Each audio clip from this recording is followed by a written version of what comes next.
राजधानी देहरादून में city bus में सफर करना आपकी जान पर भारी पड़ सकता है। जी हां, बसों में हो रही ओवरलोडिंग किसी की भी जान पर भारी पड़ सकती है। ताजा मामला राजधानी देहरादून में सामने आया, जहां पर रायपुर स्पोर्ट्स कॉलेज से लौटते वक्त सिटी बस में सवार 3 छात्राओं की अचानक तबीयत बिगड़ गई। बताया जा रहा है कि सिटी बस में सवार छात्राओं का दम घुटने लगा, जिसके चलते तीनों छात्राओं को तत्काल दून अस्पताल में भर्ती कराया गया। कोच के मुताबिक सिटी बस में क्षमता से अधिक सवारी बैठी हुई थी, जिसके चलते सिटी बस में बैठे सवारियों का दम घुटने लगा।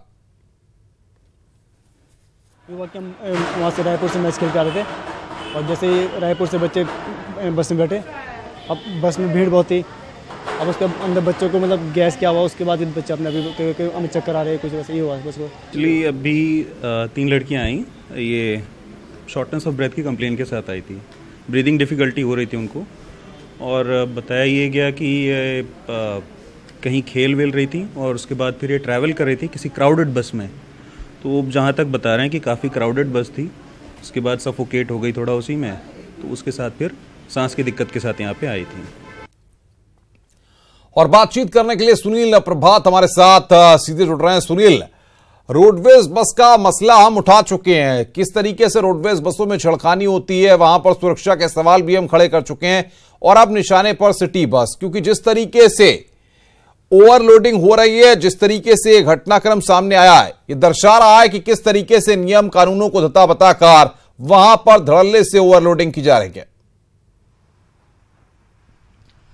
बिल्कुल अनुपम, पूरे देहरादून में करीब 250 से अधिक सिटी बसें संचालित होती हैं और कमोवेश हर बस में हर दिन यही शिकायत होती है कि बसों में ओवरलोड है, या फिर बसें तेज़ रफ्तार से चलती हैं कि बसों में ओवरलोड है, या फिर बसें तेज़ रफ्तार से चलती हैं।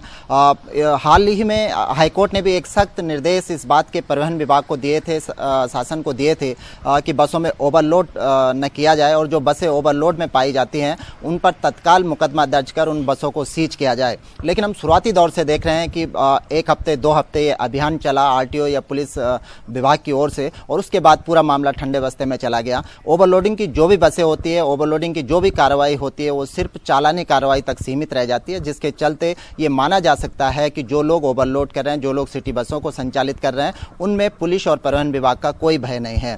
ताज़ा मामले में अनुपम, आप अनुमान लगा सकते हैं कि वो बस कितनी खचाखच भरी रही होगी कि जिसमें सांस लेने में भी लोगों को दिक्कतें हो रही थी।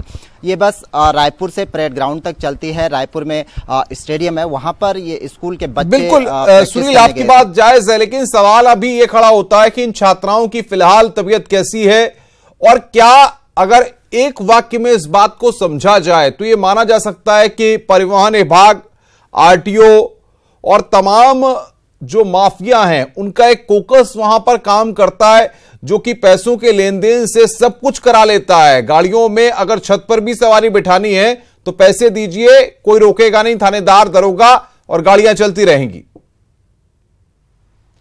बिल्कुल अनुपम, ये निश्चित तौर पर कहा जा सकता है कि ये कॉकस के कारण ही ये सब कुछ संचालित हो रहा है। लेकिन इसमें एक दूसरा पहलू ये भी है कि लोगों में अवेयरनेस की कमी है। एक तरह से हम देख सकते हैं कि जो स्कूल रायपुर अपने बच्चों को लेकर गया था, उसके पास अपने परिवहन की व्यवस्था स्वयं की होनी चाहिए थी, और उसके बावजूद भी यदि आपके पास अपनी व्यवस्था नहीं है तो जिसमें आप 32 बच्चों को जिस बस में सवार कर रहे हैं, कम से कम स्कूल मैनेजमेंट को इस बात का ध्यान होना चाहिए कि वो बस पहले ही ओवरलोडेड है। 32 सीटर इस बस में 50 से अधिक लोग सवार थे।